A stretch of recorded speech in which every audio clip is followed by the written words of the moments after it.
Welcome back to another episode of the Red Pill Cartel. Here is another wonderful musician named Summer Woods from Southern California. Some might describe her as a modern day Joni Mitchell, and I kind of really get that vibe from her. So, Summer, how are you? I'm fabulous. How are you? I'm great, great. So let's, I guess, go into your history as an artist. Your current age now, if you don't mind me asking. 26 and a half. 26 and a half. Okay, then when did you get the music bug, so to speak? Um, I'd say, I mean, it's hard to really say when it like really started. I always loved music and loved singing, but when I was in middle school, I still wanted to be a cartoonist actually, and I'd draw like comic strips, and I'm like, hey, I'm gonna do this for the rest of my life. And then something happened in high school where I was just like, okay, no, this is the thing. Music is the thing. So I think it had to do with my obsession with Beck, of Loser fame. I was very into him and his music, and he kind of inspired me to want to do that kind of thing in the first place and get me into weird music in general. Sure. Mhm. Yeah, back. Wow. I think I was in grade nine at the time when Loser came out, and that was like 93, I think. Something like that, yeah. 93, 94. Yeah. And that was a huge song Yeah. for like everybody in high school. It was crazy. Hmm. Oh yeah, and he's very quirky artist, for sure. So, and I notice you have some a little quirkiness in your music as well. Uh, even you did a cover of Sky Cruiser by Ween. I sure did, yeah.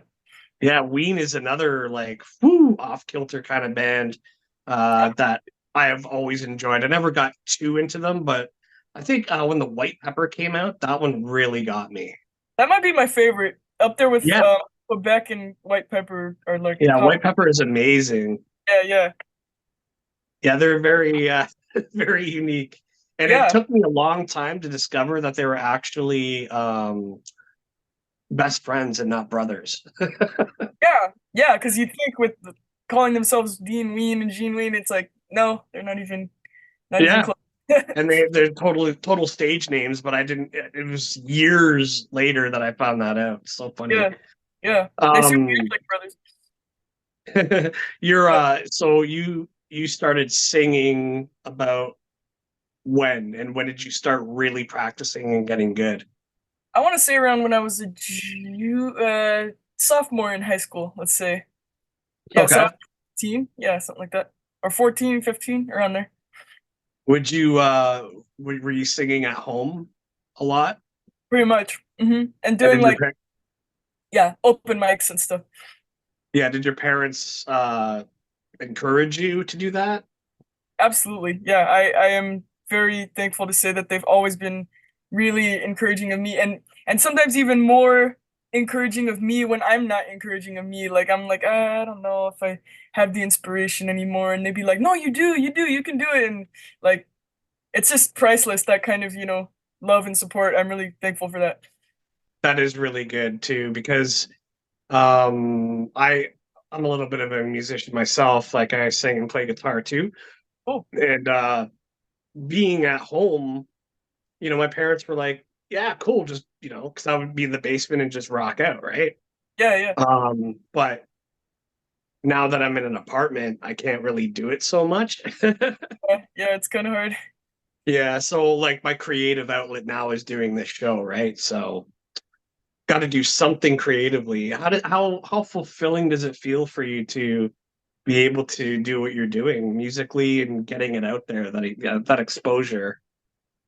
It's it's kind of a complicated thing to answer because a lot of it's kind of stressful, like especially lately when I'm kind of like reaching this turning point where I'm kind of like putting out my first album and doing some of my biggest shows. I mean, it's obviously a great problem to have, but great power comes with great responsibility. So it's like Sure. it's a little stressful, and I'm like so deep in it that it's hard to kind of feel how really fulfilling it is until it's like over and you're like, oh wow, I did that.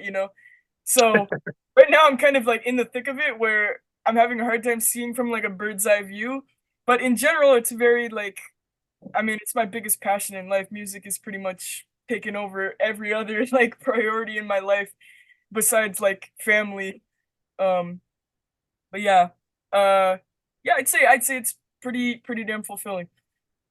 Yeah, for sure. I mean, like being a creative myself, every time I put out a podcast episode, I'm like, awesome. I just Yeah, it totally drives me. You know what I mean? yeah, It's yeah, and it's very therapeutic to speak to like-minded people too. yeah, for Like it's kind of like going to church, right? yeah, absolutely. Having a community and just like-minded people.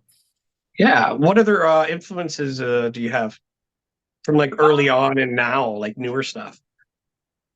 Man, it's kind of hard to say. I basically, when I was a kid, probably the stuff that like subconsciously seeped into my brain before I really cared about music was just like general pop.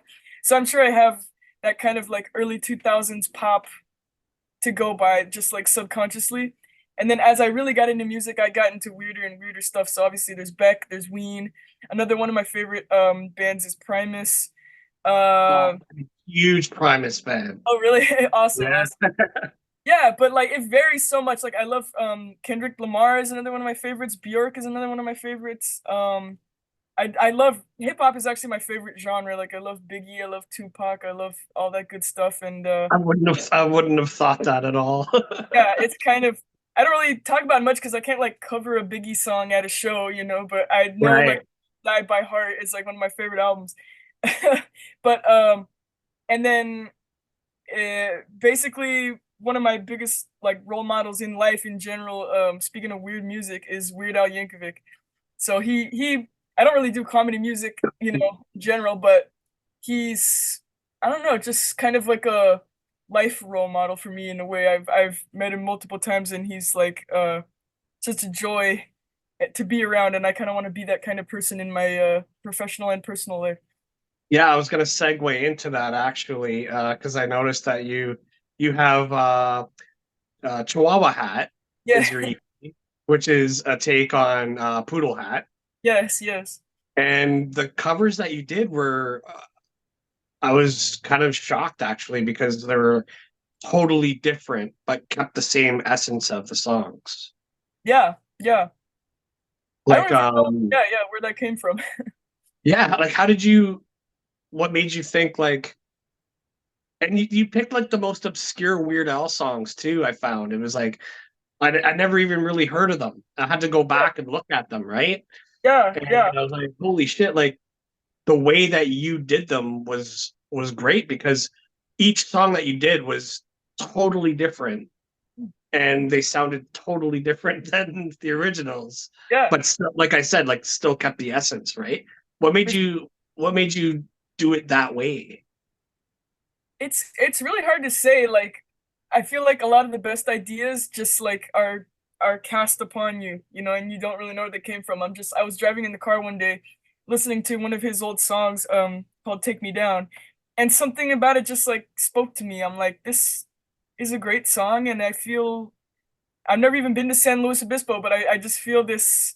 I feel like this is like my song in a way, and it was just more of a divine message than something that I like came up with. And I was like, I'm gonna cover this. It just feels right. I don't know. And then That's awesome. it just felt right to do the songs I did. And a lot of my favorite Al songs are the more obscure ones. Like my favorite of all time is Genius in France. I love all his crazy long like epic songs, and as well as his like you know general style parodies, which are just as good, if not better, than the band that he's pastiching. Right, yeah. Mhm. Um were any of those none of those songs that you did were polka oh wait, were they polka style the ones that he did that you did? No? Not. Genius in France I've done kind the of has parody. that kind of style a little bit, right? What was that? Like Genius in France, that's what it is, Oh, right? Yeah, I yeah, think it kind of has like a European style music. a little bit. Yeah, there's Yeah, like in the original song, he has that like nice accordion solo, and I mean it's not really a solo; it's just more of like a interlude under his singing, and then I mean that song just like spans so many genres so quickly. It's like hard to say what he's even doing. Um, but sure, yeah, like I love the part where he's like, "I'm never going back." It kind of has that like almost like a polka-ish feel, but it's also kind of country-ish. It's kind of all over the place. I don't know. Yeah, definitely a Euro vibe for sure. Yeah, yeah, Um, yeah, Weird Al is he's one of those anomalies, you know. It's he made a very successful career out of doing something that almost anybody can do. You can just take a song and rewrite the lyrics, right? yeah, yeah, Pretty much what he does. He does a lot of other stuff too, but that's what he's most famous for is like parody of pop artists, right? yeah, yeah. He's What's just the best at it, I guess. I think Amish Paradise was one of my favorites. Me too. Me too. And I love the whole Bad Hair Day album, but Amish Paradise is probably still my favorite song on the album besides Calling in Sick. I love And the all video was hilarious too. and yeah, yeah, the video is really good. There's just like so much in his videos that you don't even get in the songs, you have to look in the background and like look really closely and be like some visual puns that you might not even get until like years later, and that's what I love about his videos too. For sure. I'm pretty sure you must have seen UHF. Oh yeah. Yeah. Growing up, I was just a kid when that came out, and all me and all my friends used to love that movie, and we used to quote it all the time, like "Don't you know the Dewey Decimal System?" I still think of that every Conan time I the go Librarian. to yeah, it's great. So, what was it like meeting him, and how many times have you met him? Oh boy, it's I lost count at this point. I think And I how did you meet him? I think it's coming on 13 times. I just always going to his shows and people just it's not like I'm stalking him or anything. Like people just tell me like, "Hey, I was gonna be at this little intimate show that I'm putting on. You want to go?" And I'm like, "Well, yeah, sure." So then we end up meeting there, and it's like a really like casual vibe, and I don't know, he's just the coolest. So he's always super chill with me, and it's great. That's awesome. Did you see the biopic they did with Daniel Radcliffe? Yeah, it was amazing. I didn't see it, but how did they portray Weird Al in that movie? Because he was like Daniel Radcliffe was like ripped, and I'm pretty sure Weird Al wasn't really ripped, right? Oh man, I mean he must be kind of ripped carrying around his accordion all the time, you never know. But those things are heavy.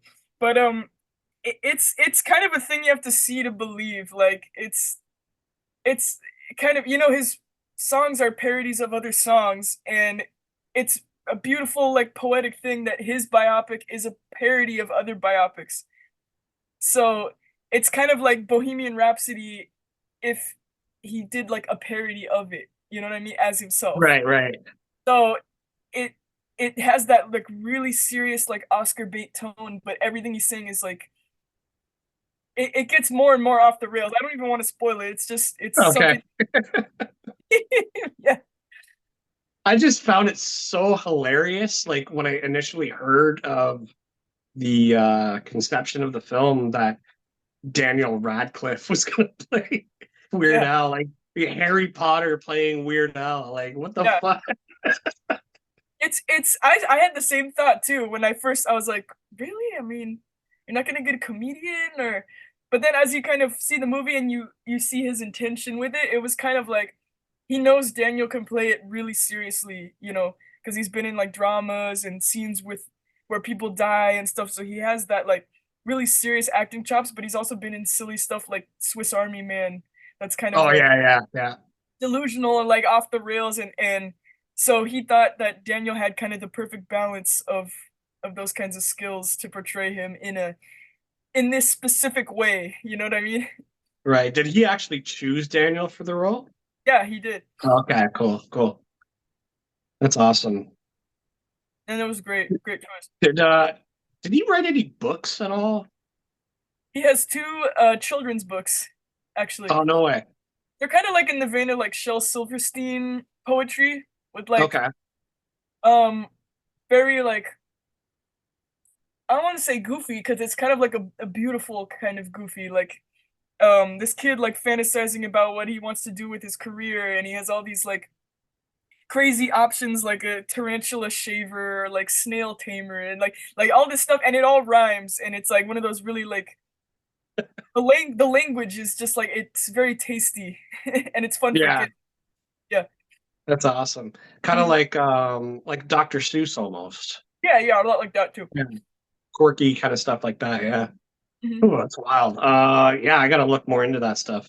Because like I've always liked them, right? I've never been like a massive fan because I just always thought, oh yeah, Weird Al doing his thing, right? Yeah. I'm Yeah. because I'm more like a metal rock kind of guy. Oh, cool. But yeah, like when I discovered your music, I was like, oh wow, this is different, right? Like it's very like pure, I would say, your stuff. Thank you. I I'm feel that kind of anyway. curious. Yeah, I'm kind of curious what makes you think that. Like, you feel like it comes from a genuine place, or it's like more of the genre I that I'm think doing. I think just the overall sound, like it's poppy, but at the same time, it's storytelling as well, Mm. right? Mhm. Like I can compare, like I don't remember where I heard the comparison to Joni Mitchell, but like when I heard Skyscrapers, I was like, it feels the same way as that song about the parking lot. I forget what it's called, Yeah. from Joni Mitchell. It's kind of the same kind of story in a way, Yeah. Yeah, for sure. because you're It's just, comparing yourself to like wanting to be as high as a skyscraper, right? yeah, But yeah. at the same time, it's something that you've never got used to, Mm. Hmm. right? So it's like an unnatural comparison, but at the same time, it is, it's Yeah. kind of weird, hard to No, describe. I'm glad you pointed that out. This is almost like a therapy session because like I wrote what I felt and then you like explained it back to me and I'm like, oh yeah, that was what I was feeling. Wow. Like, Where did you like get the idea for that song? um it's kind of like I don't even remember really. I wrote it for a class when I was in songwriting. I was getting my songwriting major and I don't even remember what the assignment was. I think it was just like a weekly song, like next week bring in a song and we'll go over it or something like that. So I was like, okay, I gotta write a song. And I was thinking about how going to that college in LA, with like real songwriters as opposed to just like, you know, people who kind of dabble in it or whatever. And I was with these like real like industry professionals and people who seem to really know what they're doing. As you go along in show business, you realize the secret in that nobody knows what they're doing ever. But it was like they know what they're doing, they know what's up, and like I'm just an amateur, and like what if I don't have that kind of mindset to make it and be one of those people who's like larger than life and have all this success and the skyscrapers are kind of like reminiscent of LA or New York or one of those cities where you want to make it. um and so it was like that. I want to be like that, but it's also the kind of personality I don't really have. I'm very like introverted and keep to myself pretty much. Right, yeah. It's do you think you would be able to deal with being larger than life kind of person and having that kind of fame and notoriety? It's kind of hard to say. I mean, I would like it just for the opportunity to share my art for a living, to share my stories for a living. Um, but But it's not something that you're not really aiming to be like that though, right? sure, yeah, I mean, If it happens and you'll deal with it, right? for sure, yeah. I don't know. I mean, it's hard to say like kind of how much your ego wants, once you're in a situation like we're offering you this $1 million deal, but you have to sell your soul. It's like it's hard to say what I would actually do in in that situation. But I feel like just, having a decent, success where like a bunch of people are vibing to what I'm saying and I can make a decent living off of it. With that, I would be perfectly happy. That's great. I'm glad you brought that up because I've talked about stuff like that before a lot. Like what does selling your soul mean, right? Is it Yeah. actually like a ritualistic thing, or is it actually just, signing your life away and Yeah. then the big guys having to tell you what you should be producing, Mhm. right?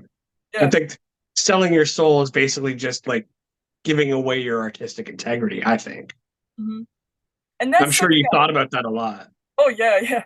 Well, that's something I have thought about, but I don't think that's because my artistic integrity is like the number one thing, important thing, like in my life, at least in my professional life. And it's like, it's I don't think I would ever sell that, like, uh, again, but it's like I don't think I would, but it's hard to say, like, when if someone hands me cash, like right in my face, what would I do? I don't know, but I like to think that I would stick to my guns because that's how I feel right now. It's like, why am I even here? It's just to say what I really feel. Yeah, So for if I sure. were to do that, I mean, I would have money, but I would be like unfulfilled. Yeah. I have I don't know if you know much about like Freemasonry, like the Freemasons and stuff like that. Not really know. Okay, well, they were once deemed like a, quote unquote secret society, but now in the information age, everybody knows what Freemasonry is and stuff like that, right? But I have a close friend who is a Freemason, and I think the entire band are Freemasons. And, him and I were talking about, like what we're talking about now, artistic integrity and selling your soul and stuff like that. And he was having like a little bit of a clash in his mind, like, why am I doing what I'm doing? Is it because I want to be big and famous, or is it because I just want to get my message out there, right? And Yeah, I told him, like, dude, just roll with it, you know what I mean? He's not really getting any kind of extra help because he's a Freemason. Like, he'd prefer it grow organically rather than, here's my music, are you going to offer me like $10 million or whatever, right? mhm. So I think it's a clash with a lot of artists' minds, but there's also that huge, temptation to take the biggest offer and just be used as a tool, right? Yeah, yeah. What do you think about that? Like, do you think, yeah, I'm sure you wouldn't just be like, nah, I'm doing what I got to do. So take your money and shove it. Would you be like that if somebody offered you like this huge, vast amount of money? Yeah.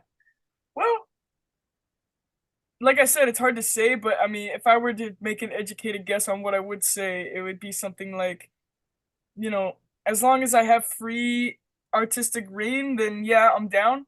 But if not, then what am I what am I doing it for? It's like, I mean, it would depend on the details of it because it's like if they want me to write music for this one TV show or something that needs this specific genre and it's nothing like what you do, but it's not exclusive, then maybe I'd be like, well, sure, yeah, I'll do that. I'm gonna make some money and I can fuel my other artistic. But if it's like everything, if it's like all inclusive, then I feel like I have more of a free reign to say no in this day and age because I think the internet and social media has been great for artists who want to find their niche without needing an outlet like TV, MTV or freaking radio even like just you can go through TikTok and kind of just build a following all on your own, you know? And that's Yeah, why I would feel more safe in saying no to a big deal like that because I feel like it's possible to kind of like make your own way in this world using outlets like that. for sure. And watching you in your videos, especially skyscrapers, it looks so good. It sounds so good, and it's like I already picture you as like this huge superstar. And then I'm looking at your numbers and I'm like, what the fuck? She should be like huge. Thank you. Yeah. Yeah, I think so too. But it's like um the funny thing is like I don't even like TikTok or anything. I don't like having to post every day. It's just something I do because it's like the price you have to pay for not having your own label. I just do it so I can share the pure things that come purely from me, like the skyscrapers video and stuff. So I'm glad that it was able to find people and reach people in a way that feels, not professional, I guess, even though it is professional, but feels like satisfying to watch and not like, second rate or something. Oh, for sure. Like Yeah. when I watched it, I'm like, this is better than, a lot of the music videos that I've seen in way back in the like even like big bands back in the 80s and 90s and stuff Yeah, that like that those, their videos don't even come close to what this looks like and sounds like. like, It's like I looked at, do you know Danzig? yeah, yeah. Yeah, so I watched a video of one of my favorite songs by him, Dirty Black Summer, like yesterday, Hmm. and the video was just terrible. It looked so bad. Yeah, But like and they had all kinds of money to do like big productions, and that's what they came with, you know? yeah, yeah. So it's just weird. Mhm. And so do you play all the instruments in your Most songs?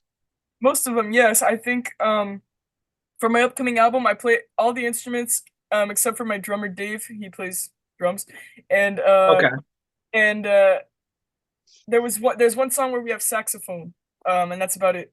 But I'm learning the saxophone right now, so one day I will I will be able to do all of it myself.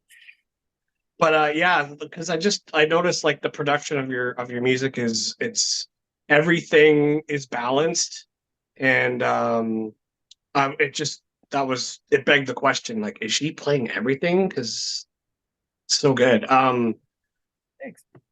There's something I was gonna say with that. Uh who was shooting your videos? Mostly me, but it depends on the context. It's like for the part where I'm like walking through the city, like destroying buildings, that was all me in my own backyard. No one else was even home. It was just like, With the model skyscrapers and stuff? yep, Yeah. put the camera down, put the green screen down. I painted all the skyscrapers myself. Um, and then for the scenes where I'm walking through the city, it was literally my dad with an iPhone. That's Oh how we. geez, okay. Yeah. And then with the indoor piano shots, those were actually in Robbie Krieger's studio, filmed by my producer Mitch. So he had the camera. Okay. And I actually thought the iPhone looked better than whatever camera he had, so that was mostly iPhone too. Yeah, because it looks so professionally done. Like Yeah, it's I don't know. wild. Yeah, a lot of that is with the editing too, because I'm my another one of my secret passions is like video editing. I love like doing like meme style videos and just editing my own music videos and just random funny stuff. And so I edit it all myself and I like kind of color grade stuff myself. And I'm like no professional at all, but I just when it looks good to me, I'm like, yeah, it looks good. So Yeah. a lot of that is made in the edit. Yeah. And you can take as much time as you want to take, right? So That too, yeah, no yeah, particular. and make it look as good as you think other people would perceive it, right? Yeah, yeah, for sure. So awesome. What was the first album that you or a single or whatever? What year was that That I you released. released? The first EP I ever released was I think it was 2018. It was called Love Is Like. It's just a pink heart on the album cover, and it says "Love Is Like." It's EP by Summer Woods. There's only 3 songs on it, and that was more of an electronic leaning because I didn't have a drummer at the time, and I actually thought the electronic sound sounded really cool, so I was totally down with that. So there are 3 songs on that EP. It's "Love Is Like," "Knock Yourself Out," and "Feeling Really Fine." Okay. Do you have any physical releases in the stores? Very soon. We're just finishing. Nothing yet though, right? Nothing yet. No, no, no. Okay. We're just like this weekend. I think we're gonna be mixing and mastering up the final thing, and then I think it takes 2 months to print CDs and tapes. So we're actually gonna have tapes as well as CDs. And I think vinyl will take a little bit longer, but at least we're gonna have CDs sometime in early summer, possibly late spring. Okay, cool. Yeah. Well, the next album is, do you have a tentative release date and is there a title? There's a title, yes. It's called Taxi Ride Life, which is a lyric from Skyscrapers. And looking to put it out between May, June, and July. We're still not 100% sure Okay. because we're working with a physical distributor. Like they specialize in physical releases. They're called Needle Juice Records, and Beetlejuice? Needle Juice, yes, Awesome. yeah, they're cool. Um, and I was super happy to work with them because I don't know. I think physical media is cool, and I just think they have this very similar you know, mindset to what I have when it comes to music, like quirky stuff, kind of like on the fringes type stuff. And my debut album is just kind of like me finding my footing, but I'm already venturing into weirder and weirder territories and different genres, and I think even like as we go further, the albums are probably gonna fit their bill even more, you know? That's cool. It's almost what we were talking about before, how, the integrity thing, but you are like that anyway. So it's not Yeah, like you're doing stuff just for them. It's just yeah, you fit the mold, right? yeah, yeah. No, yeah. Yeah. I used to make really weird music in high school when I was like kind of experimenting. And no offense to my school, Los Angeles College of Music, because going there was pretty much indispensable. It was like one of the best decisions I made. But a lot of their classes were kind of like how to write for TV or how to write, a hit and stuff like that. And like, of course, that information is valuable, but I feel like being in that mindset for a while, I was kind of thinking, what do people want to hear? What are people gonna like? As opposed to, okay, what do I like? Yeah. What do I want to hear? And for a while I was a little scared to go back to the weird stuff I was making in high school. Like I made rap songs, I made like weird country songs and experimental music, and that's all on my Bandcamp actually. It's not really on streaming. But I made a lot of like crazy like audacious stuff, and I was worried that I had like lost the creative spark, but the more I started like trusting myself this year and last year, I was kind of like, okay, I think I can regain that creative spark that I had when I was just starting out and just experimenting. So stay Yeah. on the lookout for those crazy songs that I'm going to be writing. That's cool. Yeah, because you don't really want to pigeonhole yourself in like one certain type or style of music, I think. I Oh, think for those sure. are my favorite kinds of artists. Hmm. Um, like I don't know if you're familiar with I always bring this band up, Faith No More. Uh-huh. I've Yeah. heard that they kind of got like harder rock as they went along, right? Yeah, Or but was it more of a they non. yeah, yeah, well, everybody knows the song Epic, which is kind of like a, early 90s kind of hip hoppy rock song, right? Yeah, yeah, But there's so much more than that. Like yeah. every single album that they put out was vastly different than each other one. I see. Yeah, yeah. And those are my favorite types of artists because they keep me on my toes.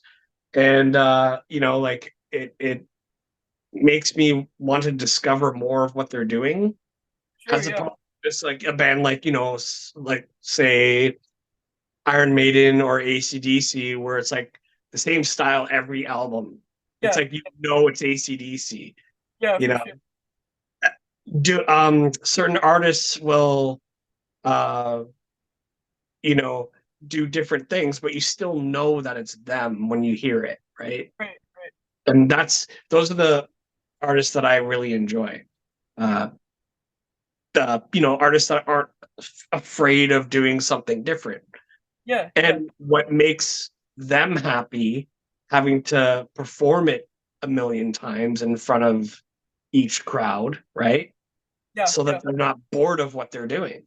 Yeah, for sure. For sure. I think Beck to me, I mean, Beck inspired me in the first place, but it's kind of like coming full circle right now. I'm like, what would Beck do? Like he has morning phase and mutations and sea change, and those are all kind of guitar based, just all kind of the same the whole way through. Him with the guitar, like kind of just being sad. And then it's like, but then he has Midnight Vultures, which is like completely different, like funk, um, crazy, like sexual, a lot of like horns and electronics and just like stuff you would not expect at all if you only heard like sea change, you know?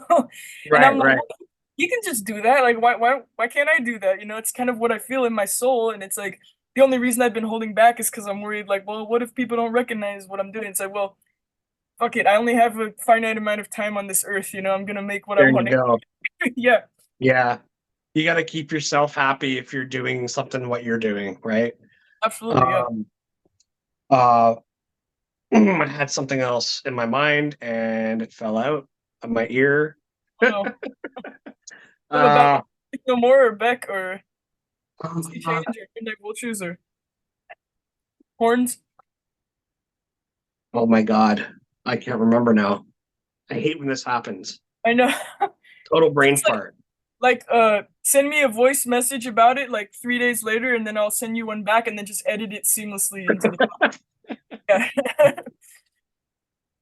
But yeah, I mean, like it's awesome to do what you're doing. I must because when I was a musician, I was super excited to like get a band together and give them what I've been creating in hopes that they would be on board with it. Yeah. Uh, but it ended up being like an acoustic trio kind of thing, which is not what I wanted to do. I wanted to have like full on band and electric thing, and we kind of were doing. They'd come to my house and we just jam on my friend on an acoustic bass. My other buddy was lead guitar and I was rhythm, but it was all acoustic, right? It Hmm. was cool, it was fun, but it wasn't really what I wanted to do. And then I ended up moving to an apartment, and then now it's like shit. Like Yeah. I wish I had my own like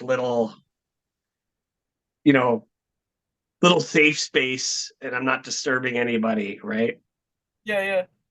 Do you have like a little bit of a studio at home? Mhm. I'm kind of sitting in it right now, basically, because I have a freaking interface where I can plug in guitars and then headphones, and you got the Pro Tools on this computer, and so there's that. And but thankfully, I'm just like I said, my parents just support the hell out of me, and I live with them now, so it's like the whole house is basically a music studio. Whenever I want to like perform, they don't care. They just encourage it, like play some piano, play some accordion or whatever you do. So That's awesome. I could yeah. picture them like sitting in the living room watching TV, and then you would start playing, and then they just turn the TV off and just listen to you. Usually my dad just turns the volume up, but I remember what I was going to say now earlier.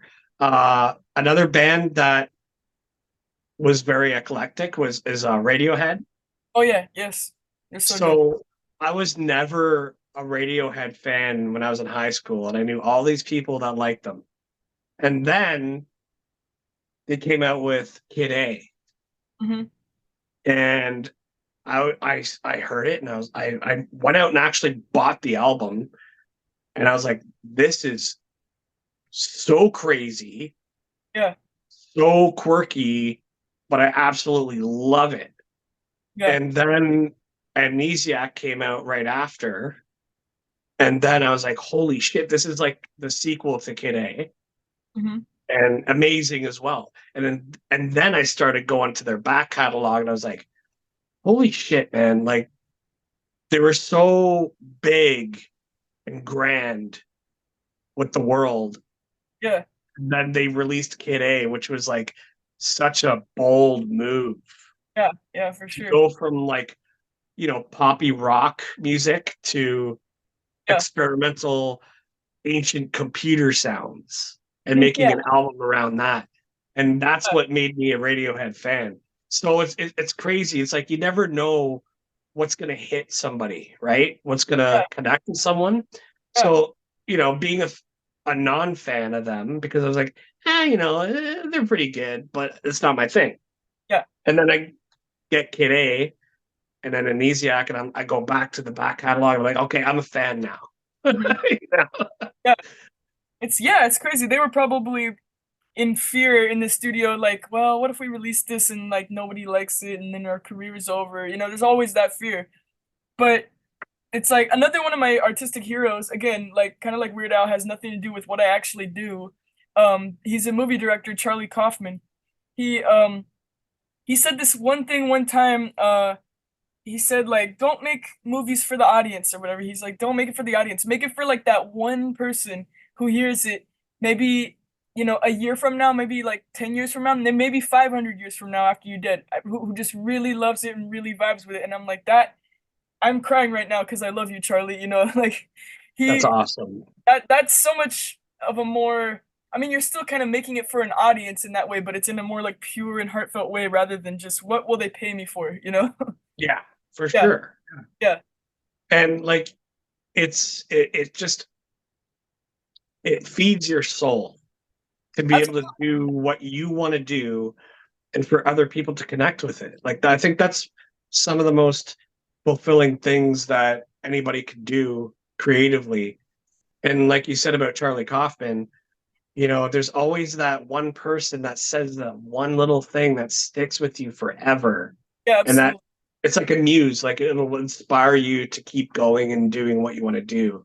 Yeah, that means so much more than like, you know, I don't know, just like widespread acclaim of like, yeah, it was pretty good, rather than like one person just being like, no, this is great, this is amazing, like it really means something to me or it made me cry, that's like more meaningful to me. What did Charlie Kaufman do? What period of like what era was he in? What did he do? What any famous movies or Yeah, I think in '99, Being John Malkovich came out, and then so there's Being John Malkovich, Eternal Sunshine of the Spotless Mind, okay. adaptation, adaptation. Crap, what was the other one? Oh, one of my favorite movies ever, Synecdoche, New York, and Anomalisa. Okay. I adaptation was the one with Nicolas Cage, right? Yeah, yeah. I still haven't actually seen it. I'm like going through his discography right now, like not discography, but filmography, like Filmography. falling in love with it. Yeah, being John Malkovich was whoa. Yeah, I saw that in the theater and I was like, what the fuck am I watching right now? This is wild. yeah, yeah. That was the one with the in between floors, right? Yeah, like he's in between floors and the ceiling's all low and he has to Yeah. go in. Oh, yeah. It's scary. Like his movies like scare me more than horror movies because it's more like a They're bad abstract. that like sticks with you more than like I just finished Breaking Bad and I'm like watching all these people die and all this bloodshed and I'm like that was great. And then I watch like Being John Malkovich and I'm like up late worrying about it because it's like it just freaks me out in a different way, it's more psychological. Yeah, it's like how could somebody like create something like that? And those are the films that affect me the most when I walk out of a theater and I'm just like, whoa, and I can't stop Like, thinking about it. Like I yeah, can't yeah, stop thinking about it. Like it just affects you on such a deep level where you're like, yeah, how could somebody think of something like that and then adapt it to film, right? To make you go, holy shit, that was kind of disturbing. Not and like you said, not in a blood and guts sort of way, but just like, oh my God. Like David Lynch is like that for me. oh, for sure. He's traumatized me like more than anything else in my life. Oh, like Blue Velvet, was it Blue Velvet? Have you seen that one? Oh yeah. That one was deeply disturbing. Mhm. And at the same time, you're like, what am I watching right now? I had an ex-boyfriend who was like really serious about movies, which is great, but he would always insist that we watch them like in the dark with headphones with like no pausing. And so we watched a bunch of David Lynch movies like that, and I was always like, I was fucking terrified. Like I lost sleep over many of his movies, like For Mulholland Drive, sure. Inland And Empire he was, he even did the first adaptation of Dune. yeah, which I haven't even seen. Oh, it's great. I Wait, haven't seen I haven't seen the new two, but like the new one and two. I heard they're amazing. Like they got like 9.0 out of 10 on IMDb, and I was like, holy shit, must be wow, good. yeah, yeah. Um, but yeah, the David Lynch adaptation was pretty wild. Hmm. And Yeah. Sting was in it too. Sting was a villain in it, so that's Oh awesome. yeah, yeah. That is awesome. Is it more like his other movies? Because I don't know the story of Dune at all. I mean, I know Twin Peaks is kind of about this like alternate dimension and there's like demons and stuff, but Dune, I can't imagine. Is there any like surreal element to it, or is it just kind of like stuff happens in the real I world? think the only real surreal part of it is that it takes place in a different galaxy. Oh, really? But What's that's in the book too by Frank Herbert, right? Like it's the same kind of thing, but it's condensed into one film as opposed to the new version, which is probably closer to the book, I would imagine. And it's in two long films. yeah. So yeah, I'm not 100% sure, but like I don't know a lot about the lore about Dune. I do know that there's like a battle between different families, Hmm. like the Atreides family and these other families that represent different factions. and there's a battle over what they call spice, which is like the currency of Mm-hmm. the galaxy. I don't know. It's strange. But that's cool. I didn't even know it was on a different planet. That's cool. Yeah, yeah. Oh, yeah, totally. Mm. But yeah, it's just weird to me. And now, like, we're in this day and age where we're so inundated by media, Yeah, and it's hard to keep up, right? Like back in the day, I felt like time was going a lot slower, and I had a lot more time to do stuff. yeah, yeah. But now people are like, "Oh, did you see this movie? That movie? Did you see this movie? Did you see that TV show? Did you see this?" And I'm like, "No, I can't keep up with it. You know, Yeah, like you there's too literally can't. much." Yeah, you literally can't.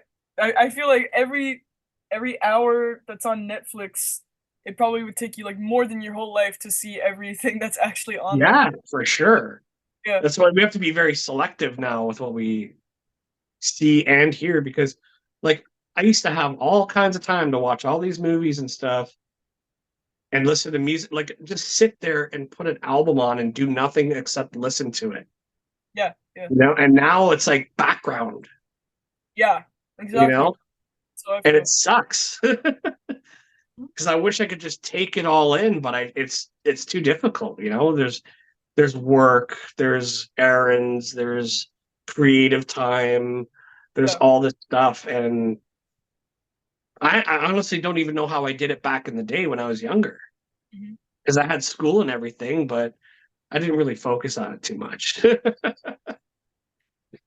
You probably just like prioritize your free time differently and be like, yeah, I don't know.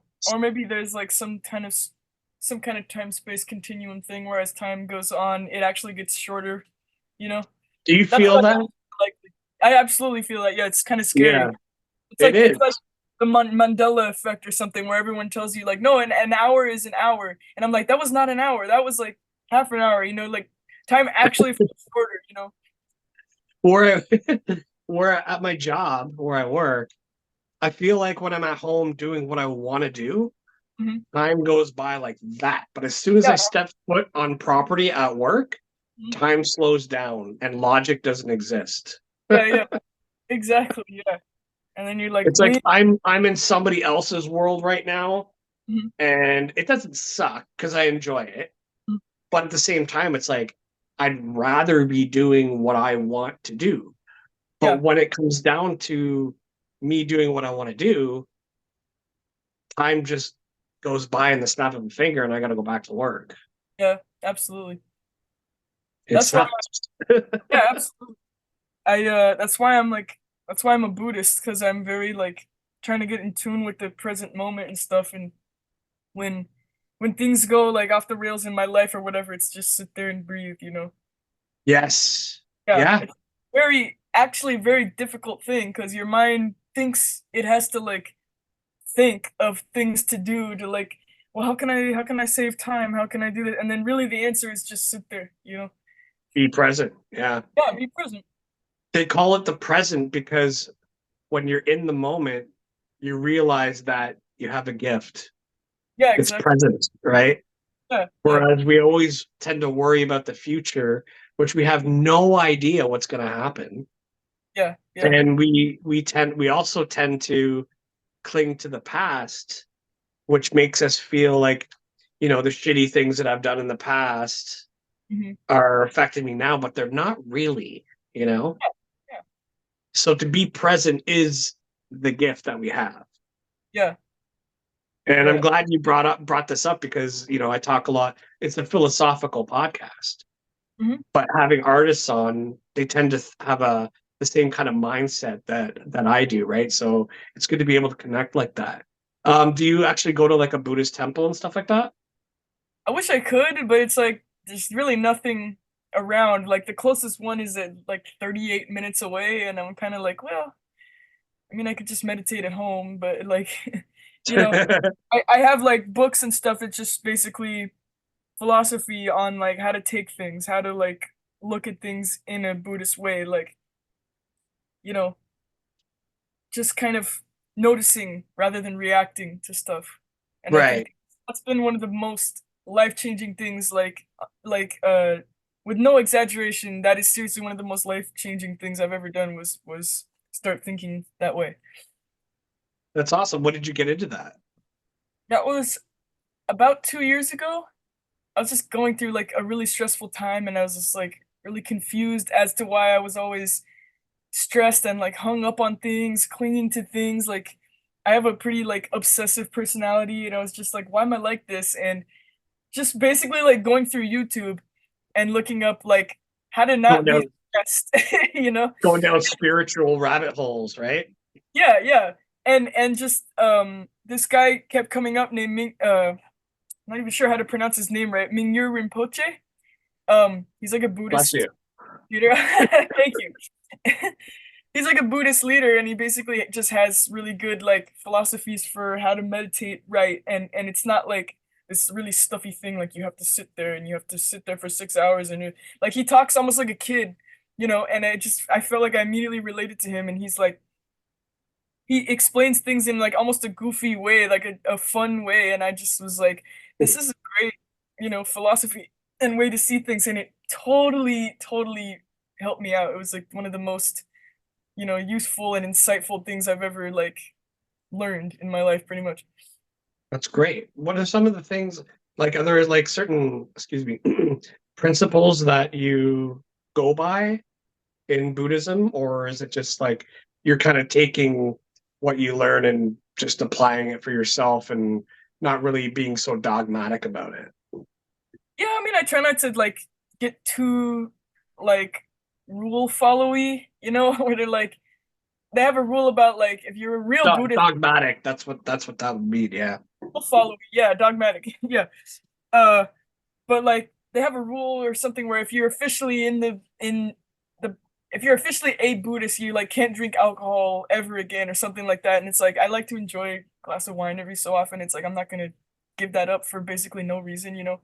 Sure. Um, and like mostly I just pick and choose the things I really think are the most important and the things that are most useful, like, you know, being kind to everyone and like doing your best to do no harm and kind of like uh there's like a mantra you repeat like may all beings have happiness in the causes of happiness, may all beings be free of suffering in the causes of suffering, and you just kind of do your best to do your part in that, whatever it may be.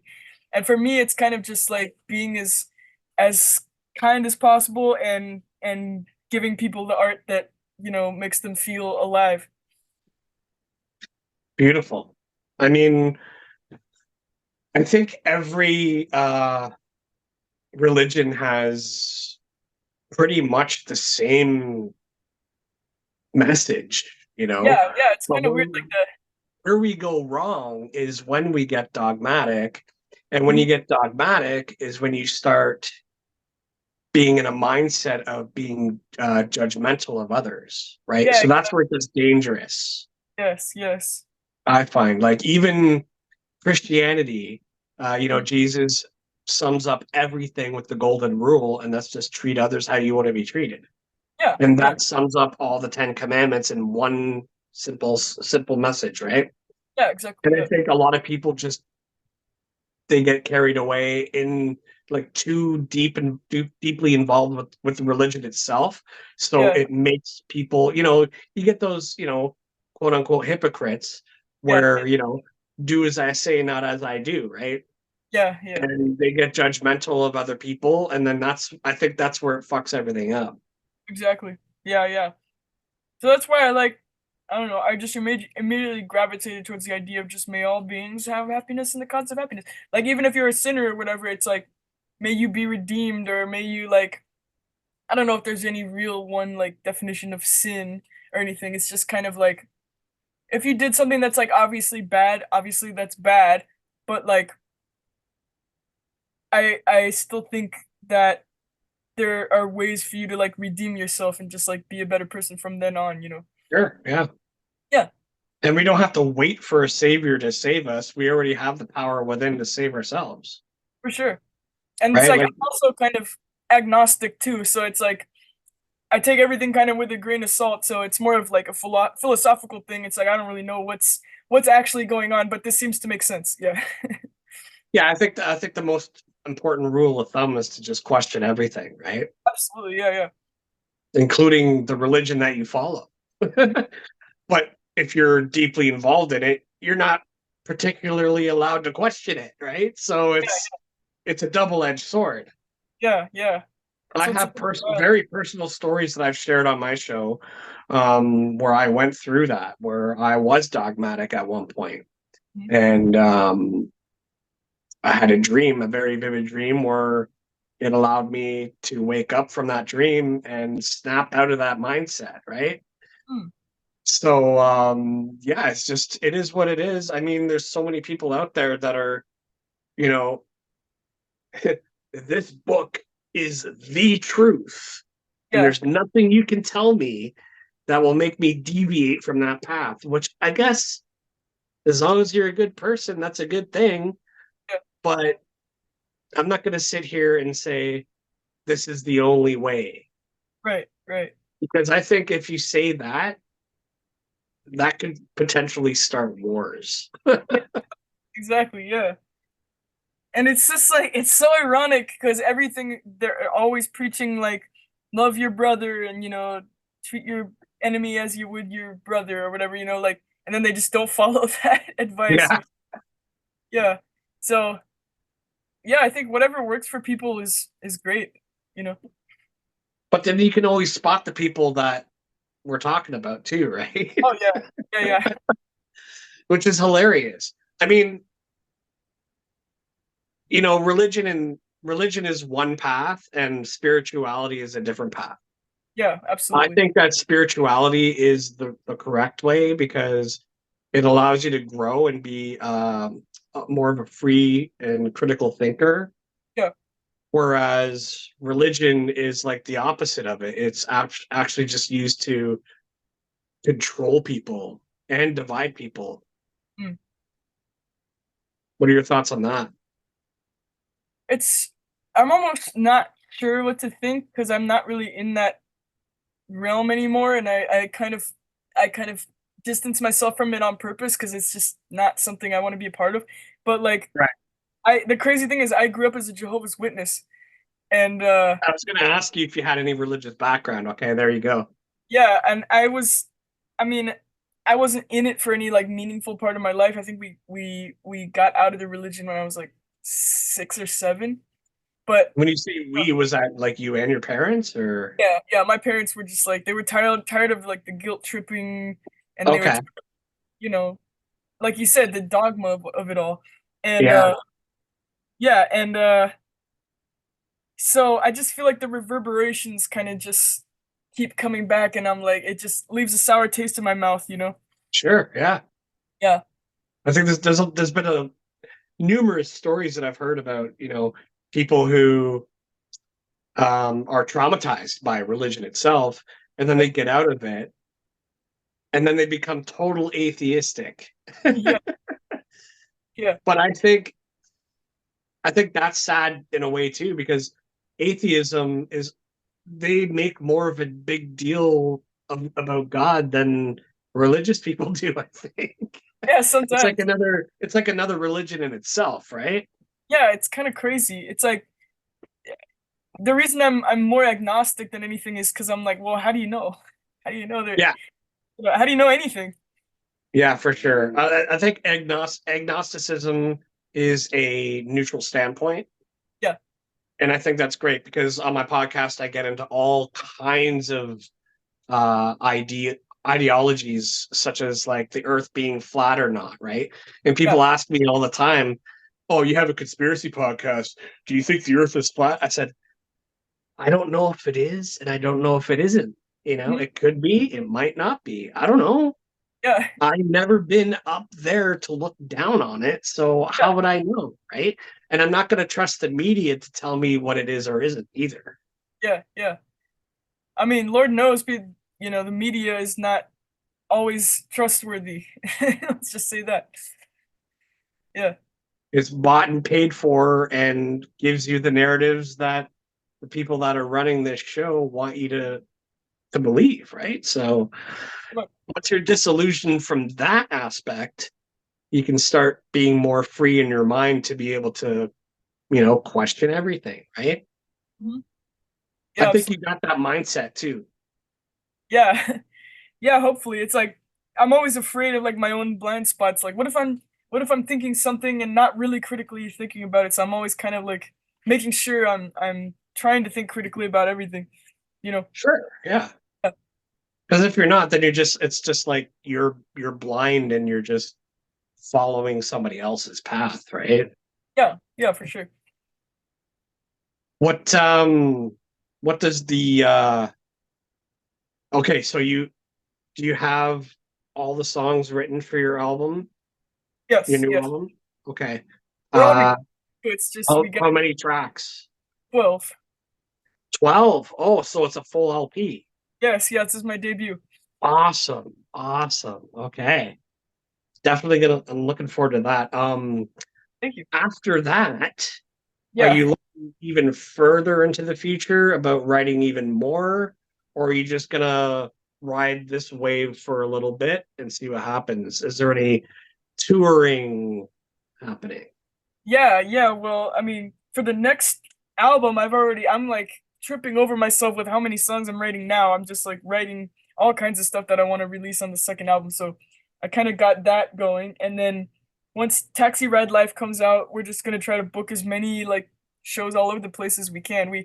My manager keeps talking about going up and down the coast, whatever that means. So I think we'll be going up and down. We're gonna be trying to go to West Side?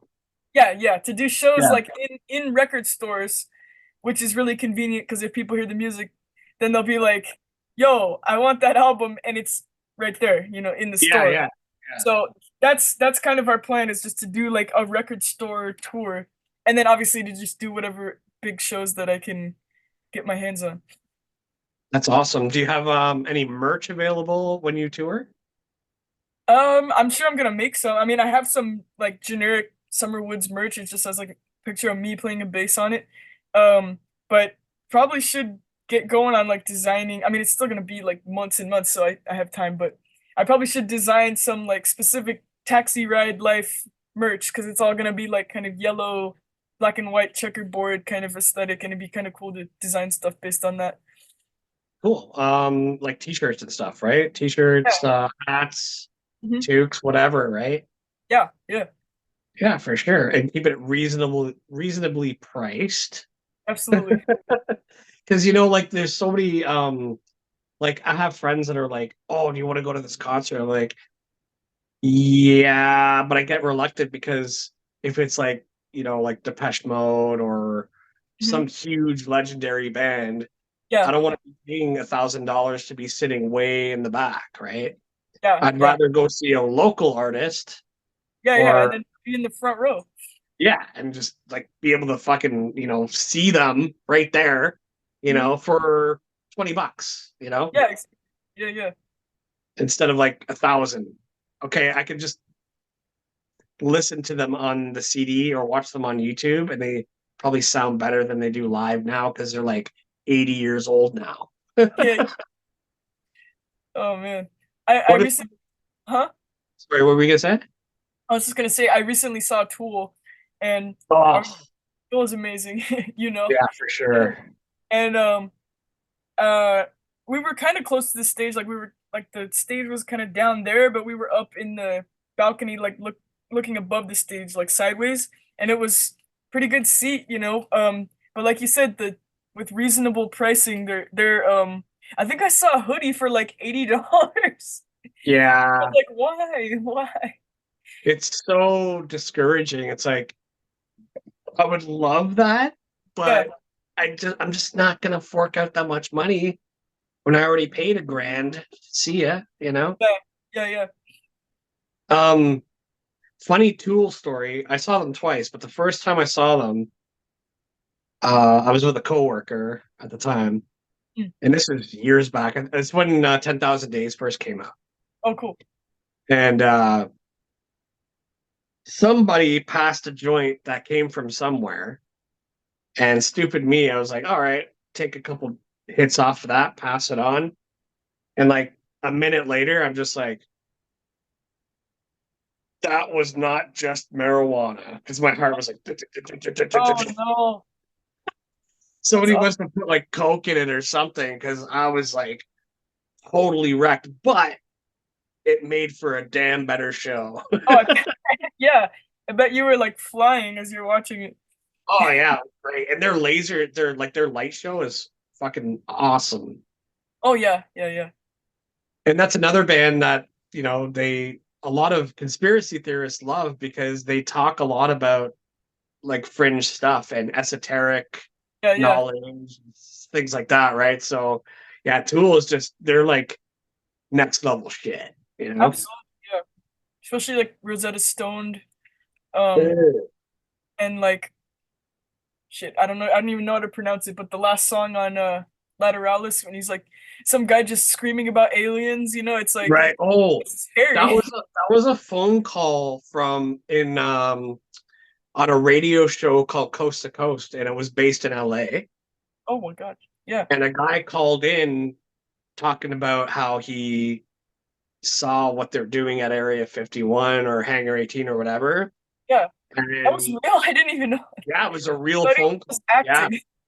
yeah. And I used to listen to that show all the time. Wow. 'Cause I used to work nights like doing security, and I'd be there at like 2 in the morning listening to Coast, right? I Wow. never got that phone call, but I did hear they did replay it every now and then on the show. Wow. And yeah, and nobody really knows if the guy was actually legit or if he was insane or not, right? He sounds very distraught. That's why I was like, if this is real, he's got to be like, he doesn't sound like he's acting, he sounds like he's very like, this is real and, like he's gonna Yeah, cry. he sounded legitimately scared for his life. Mhm. Like, oh, this they're doing this. Oh my God, blah, blah, blah. I can't remember how the whole thing went, but yeah, it was he sounded absolutely terrified. Yeah, yeah, But yeah, that show is what I think it was 2 years after 9/11, 2003, when I we had a boarder living with us at our house, and he asked me to go pick something up for him using his car. So, and it was like 3 in the morning when I went to do this errand for him, and I'm driving, and he had it on the talk show radio station in his car, mhm. and this show was on, and it's the first time I ever heard it. They were talking about like ghosts or UFOs and stuff like that. I'm like, oh, and here's me driving at 3 in the morning at night, and I'm like, Oh no, you're like scared. dude, this is awesome. I love this shit. Like, because I always was interested in stuff like that. So Yeah, when I discovered that show, that pretty much, set the groundwork for me getting into fringe topics and conspiracies and stuff like that. And yeah, here I am today. yeah, cool, cool. That's interesting. I didn't know it was like so connected to Tool in that way. Oh, totally. Because I think Tool or Maynard was like a big fan of that show as well, Coast to Coast. Yeah, yeah, So yeah, and Rosetta Stone is pretty much the same kind of thing, where yeah, it's yeah. this guy who had this alien encounter, but he was on I think he was on DMT Oh, okay. in the song. That's what how the story goes. Uh-huh, And he had to have like orange slices to like bring his high down or whatever. But uh-huh. the aliens that he encountered were telling him that he was the chosen one, and you got Oh to yeah, bring this message to the people, right? That yeah, song is fucking amazing, musically and lyrically. It's so good. yeah, yeah. It was awesome Yeah, live. damn shit the bed. So good. Tool actually used to scare me. They still scare Uh, me. yeah, like the first time I heard Anima, Yeah. I went to see Faith No More live in '95. I was about 16 at the time. And before the opening band came on, they were playing Tool. Oh, Like, cool. and it just freaked me out for some reason. I was stoned, Yeah. You were and just the stoned. lyrics were like really fucking with my mind. I was like, oh, I don't know, man. This is trippy, Yeah, yeah, yeah. because that was the first time I heard Anima. And yeah, it totally freaked me out. And like the way that they play around with the instruments, like the beginning of I forget what song it is, but they use the headstock and they're like, bling, bling, bling, bling, bling, bling, bling, bling, bling, bling, bling, Oh bling. yeah, I think Yeah, that's Sickest. Yeah. yeah. But it's just freaky. Like but now it's like I'm over that fear, and I'm like, Yeah. oh, these guys are fucking amazing, They really are so good. really good, And really good. Primus too, yeah. Primus. Here's a story. I used to go to this video game rental store when I was like 13, 12 or 13. And Sailing the Seas of Cheese first came out. Awesome. And the guy at the guy who was working at this store, it was called Microplay. Mm, He had like he was a white guy and he had dreads and he was listening to Primus, but I didn't know what it was. mm. And I hated it. I was like, what the fuck are you listening to, dude? Right? Yeah. And he's like slapping the bass, like air bass, he's like, Primus. And I'm like, okay, these guys suck, right? Yeah. So anyway, my buddy picks me up from high school one day, driving me home, and he's listening to this song in his cassette tape Mm. player in his car. And the song comes on, and I'm like, dude, what is this? This is fucking awesome. He's like, it's Primus. I'm like, no way. Right? And the Yeah. song that he was playing was The Toys Go Winding Down from Frizzle Oh, Fry. cool, cool. And I instantly fell in love with Primus. Mhm. And then I proceeded to go to the record store and like try to buy every fucking album I could. You should, yes. And Uh, then just Les Claypool in general became my favorite bassist of all time. oh yeah, same here. As a I love Primus so much I named my bass Harold after Oh, Harold. no way. Yeah. Harold of the Rocks. Do you know what Harold of the Rocks is about?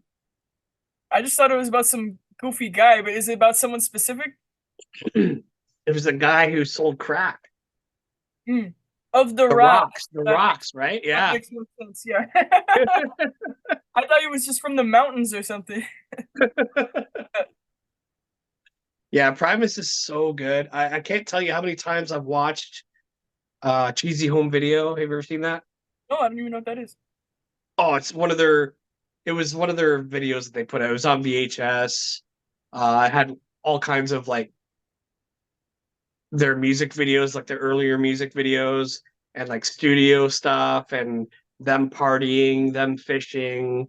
That's fun. Yeah. You got to see that. If you buy the album called Animals Should Not Try to Act Like People, it comes with a DVD and it has Cheesy Home Video on it. Yeah, it's cool. Yeah, I'm gonna have to check that out. That's cool. Yeah, you got to see that. Mhm. Every now and then I'll just get in this Primus phase again and I'm just like everything's Primus, you know? Yeah. So Oh yeah. good. Mhm. What other bands are you like super passionate about where you just like you'll listen to them for like a huge period of time and then you'll put them away again, but you'll come back to them. Uh-huh. Well, I have a like bands like that are pretty much basically Ween and Beck. Like they just always been off and on. Um, but a band that I kind of recently got into, like last year and the year before, is Death Grips. I'm like absolutely obsessed. I might Oh, even they're hip hop, right? Or no, they're kind of like industrial hip hop rock. yeah, yeah, yeah. Yeah. There's a guy that I work with, and he's like pushing me to listen to them, but I haven't really got into them yet. Mm-hmm. Yeah, for some people, it's just it doesn't click right away. Like you said with Primus, you're like, this sucks, and then you hear it again, and you hear it in a whole new mindset, you know. With me, I don't know what it was. Maybe my brain is just screwy, but like I loved it the instant I heard it. I'm like, oh, this is my new favorite band right now, and like, Yeah, that's like I awesome. literally, I think they might be my favorite band, like at least right now in this phase of my life.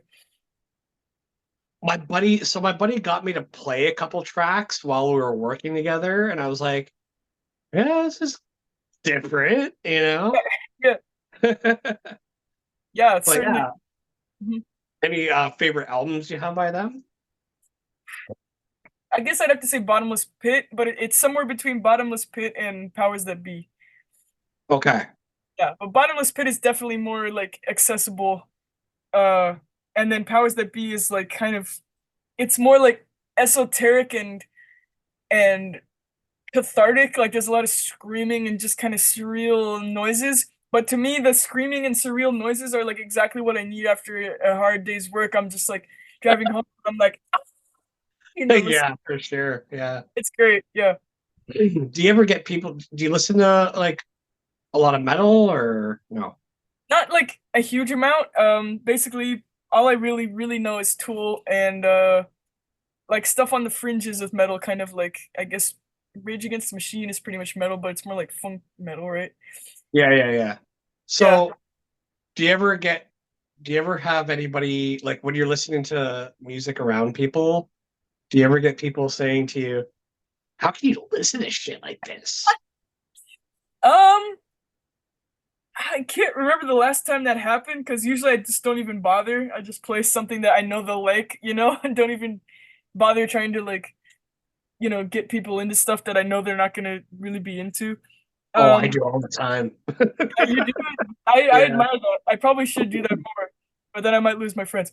Uh, but no, thankfully my friends are pretty like open-minded. Like usually they'll just be like, "No, this isn't for me," and I'm like, "Are you Yeah. out of your mind? You gotta like this." Right, right, right. Yeah. Yeah, Like, how could you not like this? yeah, I exactly. was at work one day and I don't know what I was listening to, but it was pretty damn heavy. And this other guy he comes up to me, he's like, "How could you listen to this shit?" He's like, "You can't even understand what they're saying." Yeah. And you know what he said to me after that? He said, "You're a psychopath." Oh my God. Just for like listening to metal song? Yeah. Wow, okay. I I'm mean, like, okay. I guess yeah, I'm a psychopath. yeah. But even like, because I grew up with three older brothers and a sister. I'm the Okay. youngest of five, right? And they inspired, like, influenced what I grew up listening to. Like, they were listening to like classic rock and metal, and my sister was listening to like Air Supply and Tia Marie or Tina Marie or whatever. Mhm. And so I listened to all that stuff. And then when I got to like kindergarten, I was already listening to like Kiss and Motley Yeah, Crue and stuff like that. cool. And then the kids in the playground, I'm like listening to like Michael Jackson. I'm like, what are you listening to? Yeah. I had A Metal Edge psychopath. magazines and stuff, Yeah. and and I was a huge Kiss fan when I got to kindergarten. That's And I always felt like the outsider. So okay. have you ever felt that way, like being the outsider in your life? Yeah, all the time. Because I think that's what really uh molds us into being a creative individual. Mhm. Yeah, it's kind of hard to say why that kind of thing happens. I just like, for me, it's I just generally gravitate towards being alone, and I don't really feel the need to like share what I like because I feel like in the past when I've tried to share, mostly people are just like, it's not really for me, Right, right. or like, yeah, I don't know. So maybe it's more like you don't really know how to talk to other people, so you kind of just talk to God through art, you know? Yeah, yeah. That's a great way to look at it, like Yeah, just being able to enjoy what you enjoy without pushing it on people, but I still push it on people. I'm like, dude, you gotta listen to this. You gotta listen to this. mhm. Listen to the lyrics. Listen to the instrumentation. It's fucking perfect. And then they're like, yeah, whatever. I'm gonna go listen to Drake. You Yeah. know, Every time, it's always Drake. it's crazy. And Drake is a Toronto boy, Oh right? yeah. Yeah, yeah. It's just like I can't really get into a lot of the mumble rap and stuff these days. Mhm. What do you think about that stuff? Like, what do you call them? Oh my God. I don't know. Most of the hip hop these days, like modern day hip hop, is Yeah. very same-ish and Okay. mumbly. Mhm. Are you into that at all? I'm a big hip hop fan, like just in general, and like so I'm not like super picky. Like if the beat comes on and it's kind of like vibey, I'm just like, I could have it in the background or whatever. Um, so I like it, sure. Like I like stuff like Migos and like Travis Scott and stuff, but it's not really what I like gravitate towards mostly. It's just like I'm more into like 90s golden age hip hop or like modern Sure, yeah. conscious, conscious, as they say, stuff like Kendrick Lamar. Um, but again, I'm not super picky when it comes to hip hop. So if it comes on, I'll probably be like, yeah, yeah, yeah, I could vibe to this, whatever. Yeah. I'm not really like that. I'm more of, like I said, more of a metal guy. But even like it's hard for me to find a metal band that I'm really into these days. I Like, more gravitate towards what I listened to in the past. mhm. And yeah, it is what it is. But every now and then somebody comes along and I'm like, holy shit, this is amazing. Like Sleep Token. Have you heard Don't of know. Sleep Token? Okay. That's one that you gotta check out because they're not really just metal. Like they have a lot of like aggressive vocals, but at the same time, you have another song which you should check out called Ascensionism, and it starts off like R&B Oh, and that's hip awesome. hop, R&B and hip hop, and then it goes right into a metal side right That, after. And yeah, the yeah, guy, like the singer, can just do it all. yeah. It's that band is amazing. Like I've watched the TikTok videos and the YouTube videos, and the people are just like worshiping this band like they're God, right? It's fucking Oh, yeah. awesome. That's great. Yeah. I I mean, a love lot of that people shit. trying to say like rock is dead or whatever, but I think, No, it's yeah, it's just finding a new home, kind of like in niche circles. that's it. And fusing other like other elements that probably shouldn't go together, but if you can do it in the right way, then fantastic, right? Absolutely, yeah. I recently heard Deloused in the Comatorium. Mm. And I was like, this is interesting. Like this is kind of the kind of thing I haven't heard before, you know? So you're a new Mars Volta discoverer? Pretty much, yeah. Okay. Yeah. Uh, all of their albums, that's another band where all of their albums are different. Mm, Um, if you like them, you should check out At the Drive-In mm, because the singer and the guitarist were in At the Drive-In, and then they broke up, and then they did the Mars Volta, they did several albums, and mm. then At the Drive-In got back together again and did another album together. But yeah, another amazing band. Yeah. Yeah, At the yeah. Drive-In and Mars Volta. Um, Also, the guitarist Omar Rodriguez Lopez, Mhm, excuse me, has a bunch of solo albums mm. that are on Ipecac Records, which was created by Mike Patton, which is the singer of Faith No More. Right, right. Cool, cool. So yeah, all kinds of I got so much musical knowledge. Yeah, But yeah, also, did you know, and I bet you didn't know, probably. the singer of the Mars Volta and At the Drive-In, Cedric Bixler Zavala, Mhm. his do you know who Danny Masterson is? He was on that 70s show and he recently got put in jail for alleged rapes. Oh my God. Okay. Yeah. Um, he played Hyde on that 70s show. But yeah, he raped Cedric's wife in the past. Wow. Yeah, so I've been watching that story unfold, and Mhm. it's it's a crazy world we're living in, Summer. For real. Yeah.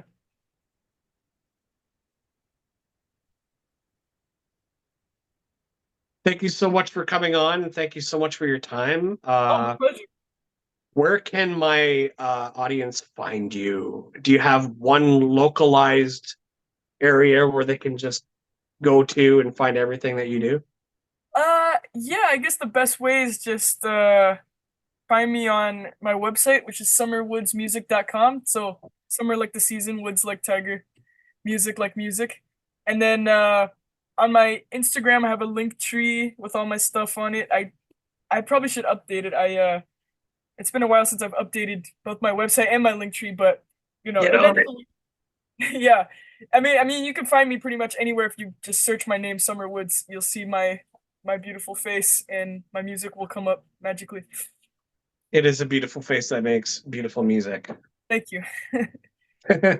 Thank you so much for coming on. It was an honor and a pleasure. Yeah, same. Uh, I look forward to what you do in the future, and I wish you great success. Thank you. Thank you. Thank you.